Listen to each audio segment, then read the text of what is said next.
चलिए दोस्तों बात करते हैं इस एक और नए क्वेश्चन के बारे में। इस क्वेश्चन में एग्जामिनर ने कहा तीन लगातार विषम संख्याओं का औसत इनमें से सबसे बड़ी संख्या के 1/3 भाग से 52 अधिक है। इनमें से सबसे छोटी संख्या क्या है, ये एग्जामिनर मुझसे पूछ रहा है। तो चलिए आइए सॉल्व करते हैं।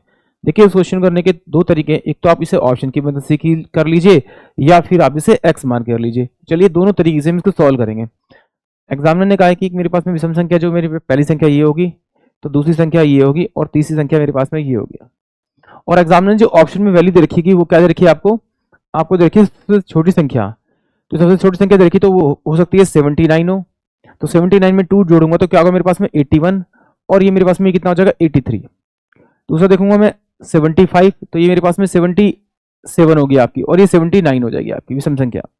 ये मेरे पास में 81 है तो ये 83 होगी और ये वाली 85 होगी। इसको देखूंगा तो मेरे पास 77 होगी 77 और ये कितना हो जाएगा मेरे पास में आपका 79 हो जाएगा। अगले वाली क्या होगी मेरे पास में आपका कितना हो जाएगा आपका 81 हो जाएगी। यानी कि ये लगातार मेरे पास विषम संख्या है। अब देखिए एग्जामिनर ने कहा कि भाई जो संख्या है जो सबसे बड़ी संख्या उसका 1/3 भाग से 52 अधिक है। क्या तीन लगातार विषम संख्याओं का औसत जो है उनमें से सबसे बड़ी जो संख्या है उसका 1/3 करूंगा और उसमें 52 जोड़ूंगा तो उसके बराबर आना चाहिए, औसत के बराबर आना चाहिए। तो देखिए पहली तो बात अगर मैं इसे डायरेक्ट सोल्व करूंगा तो देखिए ये 3 से भागने जाएगा 3 से भागने जाएगी 3 से भागने जाएगी, सबसे बड़ी संख्या है ये 3 से भाग जाएगी। यानी कि ऑप्शन तो मेरे पास में डी होगा इसका।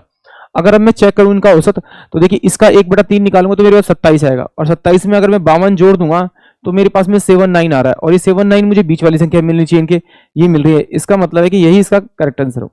एग्जाम में तो आपको इस तरह से ही करना है। अब जरा इसको एक बार सोल्व भी करते हैं। मान लेते हैं कि पहली संख्या मेरे पास में x है तो अगली संख्या क्या होगी x प्लस का 2, क्योंकि अगर 1 है तो 1 में 2 जोड़ूंगा तो 3 बनेगी तो x प्लस का क्या हो जाएगी आपकी 4 हो जाएगी। अब एग्जामिनर ने कहा है जो सबसे बड़ी संख्या है उसका 1/3 निकालूंगा और उसमें अगर मैं 52 जोड़ूंगा तो वो बराबर होनी चाहिए तीनों के औसत के बराबर, यानी कि 1 2 3 यानी कि 3x प्लस का 6 बटे में आपका 3।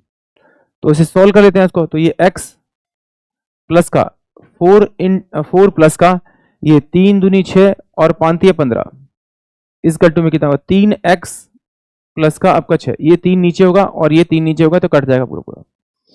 इसको मैं इधर भेजता हूँ x को तो ये मेरे पास में कितना हो जाएगा आपका 2x बराबर में, इसको मैं इधर भेजूंगा तो ये मेरे पास क्या होगा आपका 154। तो इसे डिवाइड करूंगा तो x इक्वल टू में कितना होगा 7 यानी कि ऑप्शन जो मेरे पास में आपका डी होगा वो इस क्वेश्चन के लिए करेक्ट होगा।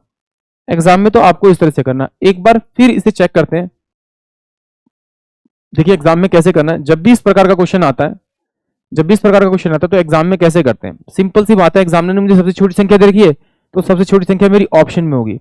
तो इसका मतलब अगर मैं ऑप्शन डी लूं तो मेरे पास में कितना आ रहा है 77 आ रहा है, इसके बाद कितना 79 आ रहा है, तो ये कितना होगा मेरे पास में 81 होगा। तो ये मेरा क्या 3 से डिविजल होना चाहिए। अगर ये मेरा 3 से डिविजल हो रहा है और बाकी डिविजल नहीं हो रहे तो इसका मतलब ऑप्शन तो मेरे पास में ये डी ही होगा।